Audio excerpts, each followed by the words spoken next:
What I'd like to talk with you about now is the topic of mindfulness and what mindfulness is and why we might decide to make a choice to practice something like mindfulness meditation. What mindfulness really is experiencing the moment exactly as it is. It's like a raw, organic, direct experience. It's experiencing the moment without opinion or judgment or preference. How many times are we looking at something and we're deciding, oh, I like the color, I don't like the color, that's a good idea, that's a bad idea, versus just looking and seeing the colors and the textures and the tone and just having a direct experience of what is around us versus experiencing everything through the opinion of the mind. Eckhart Tolle puts it like this: the ego says, maybe at some point in the future I can be at peace. If this, that, or the other happens, or I obtain this or become that. Or it says I can never be at peace because of something that happened in the past. Listen to people's stories and they could all be entitled, Why I Cannot Be at Peace Now. How to be at peace now? By making peace with the present moment. The present moment is the field on which the game of life happens. It cannot happen anywhere else. Because really what mindfulness is about is waking up to our life. How many of us are living on a type of autopilot with about 5 neurotic habitual mind patterns playing over and over again? And we're really missing the main content of our life, which is happening in the moment, which is this sense of direct experience. How often do we drive from point A to point B and we don't even notice how we got there?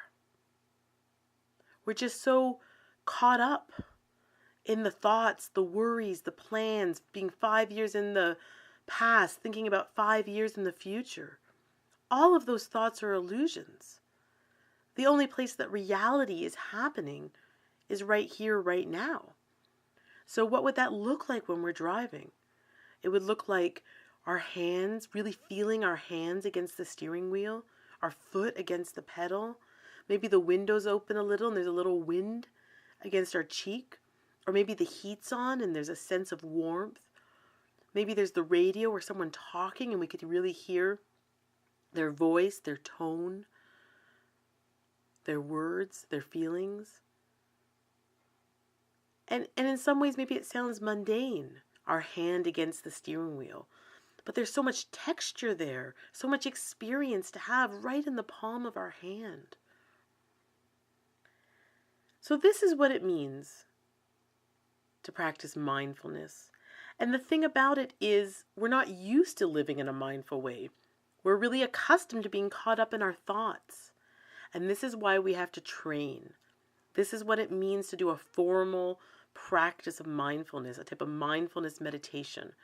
What we're doing is we are training ourselves to steer away from our thoughts and come back to the present moment.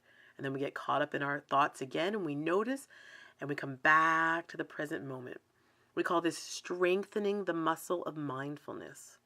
So just as if you were going to run a marathon, you would train the muscles of your body so that you would be strong enough to run the marathon physically. This is what we do with mindfulness meditation. We strengthen the muscle of mindfulness, but we're not training for a marathon. We're training for our entire life. And what's so amazing about mindfulness training is that actually a little bit goes a long way. More and more what we're learning is you don't need to be a monk in a cave for 20 years to really get the benefit of meditation practice.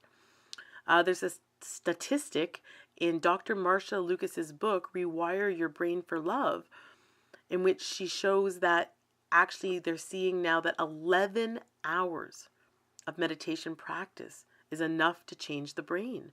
11 hours of cumulative meditation practice. So this isn't like one big 11-hour marathon of meditating, like 11 hours over a few months. I mean, it adds up fast. So what they do is they've put someone in an MRI, taken a look at their brain before they did 11 hours of meditation. Then a couple of months later, when they've completed their 11 hours of meditation, they put the person back in the MRI. And what they find is a difference in the gray matter and a thickening of the amygdala, which is responsible for empathy. The brain changes. How do we change with mindfulness practice? We become less reactive. We get insight into the impermanence of our nature and see that we don't have to fly off the handle every time something doesn't go our way. We see that there's ups and there's downs, and there's ups and there's downs, and we can just notice our breath. And we don't have to really fly off the handle with the up and go all the way down the drain with the down. It's a type of equanimity that starts to develop in our life. We basically kind of rewire the stress cycle. So that's what we're going to do in my 6-week online Introduction to Mindfulness Meditation class I'm offering. You sign up for the class. All the material is there for a self-guided experience, guided meditation audios, other mindfulness activities, homework to do at home, suggestions for how to bring mindfulness into your life. And really, between the 6 hours that you'll spend doing the actual coursework in the Introduction to Mindfulness Meditation course I'm offering, and your own home practice that you'll do as your homework during that 6 weeks, you will easily have 11 hours of practice under your belt. You will change your mind. You will transform your brain. You will rewire that stress cycle of being constantly caught up in the past and future. And you'll start to have more direct, organic, raw experiences of just being in the moment.